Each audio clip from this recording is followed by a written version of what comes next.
Pretty much just trying to be as physical as possible with him without fouling, make him take tough contested twos, and anytime he got into the paint, just vertical without fouling, put my hands up, and make it a challenging shot at the rim.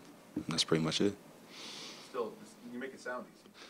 Sounds a lot easier, than in-game situations, but that's what I go in with my mindset. He's a tremendous passer. He's a phenomenal athlete with a high basketball IQ. So anytime he has the ball, just keep him out of the paint as much as possible.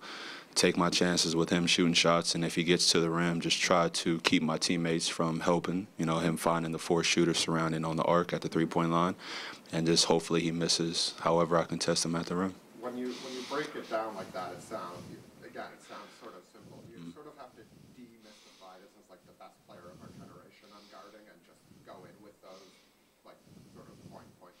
Yeah, definitely go in with those points, but realize at the same time he is LeBron James. Hands down the best player in the world right now. So he's going to score, whether it's him hitting jump shots, whether it's him getting to the rim, he's going to score. So just try to limit that as much as possible to the best of my abilities.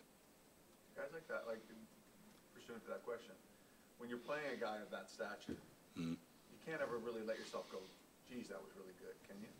I mean, as a fan of the game, and as a fan of certain players in the league, I will have my awe moments, So without a doubt, I will be out there, guarding him to the best of my abilities and realizing he is the opponent. But at the same time, he's LeBron James. I'm a fan of him, and certain plays he makes out there, I'm sure I'm going to be in awe. But at the same time, he's on the opposing team.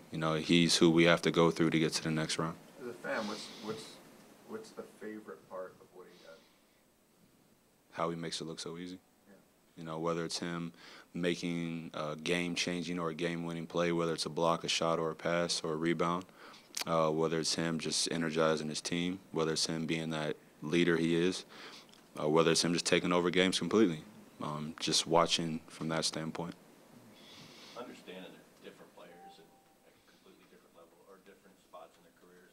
I mean, you just finished a series with Antetokounmpo, and now you're going in against LeBron. Is there anything you can take from the one to the other, like in terms of like, the three-headed monster that you guys became against Giannis? Yeah. We're able to throw different bodies at him, so each of us can do something different.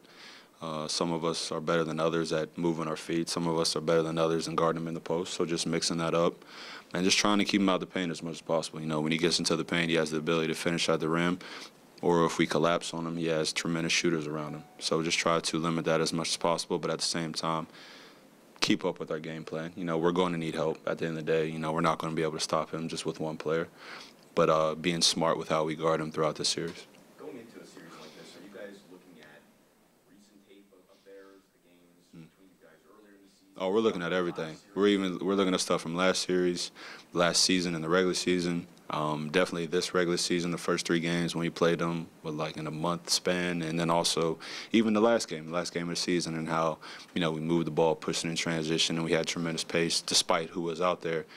Just focus on more what we did. So we're looking at everything. We're looking at how we played each and every single player and how they played with what schemes that we threw at them, and how we played collectively and individually as a unit. Looking back to the conference finals last year, what was the biggest difference for you guys, do you think, between games 1 and 2 and then games 3 and 4? Other than being at home and the fans, I think the fans had a huge impact on how we played. They were tremendous those two games and in the last game as well. But I think just overall us being physical, us getting back in transition, limiting their threes, running them off the line, and at the same time just you got to take away one of the guys, one of the three-headed monsters, whether it's LeBron, Kyrie, or Kevin Love. They all can score, 20-plus points, and try to limit as little bench points as possible at the same time. So I think we did a great job of that, those two home games. The numbers to a game specifically and say this is the one, either whether it's Kyrie or Kevin or LeBron. Do you have an idea going into each game of which one of those three you want to take out? Or personally, it's just myself. I'm like I know one of them is going to have a tremendous game. It's facts. It's numbers. But my idea is I want to take away whoever I'm guarding. Limit their touches, limit their scoring as much as possible. So whether I'm guarding LeBron, whether I'm guarding Love or Channing Frye, Richard Jefferson, whoever it may be, just try to limit their scoring as much as possible and do my part on the defensive side. The numbers say that they're a much worse defensive team than they were this time last year. When you look at film of them last year, them late in the season, do you see that? you see that there's a quantifiable difference in how vulnerable they are at that end? They send a lot of people to the glass, so Tristan Thompson and Kevin Love are constantly crashing the glass, so that leads to opportunities in transition.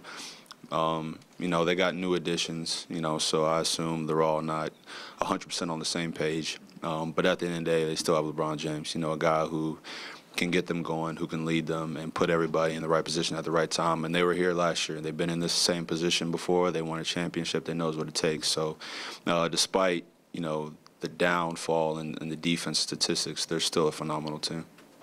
You guys had to go in there right off 2 7-game series last year. Quite a hectic pace. How different does this feel going in on the 6th game? It feels a lot better, I'll say that.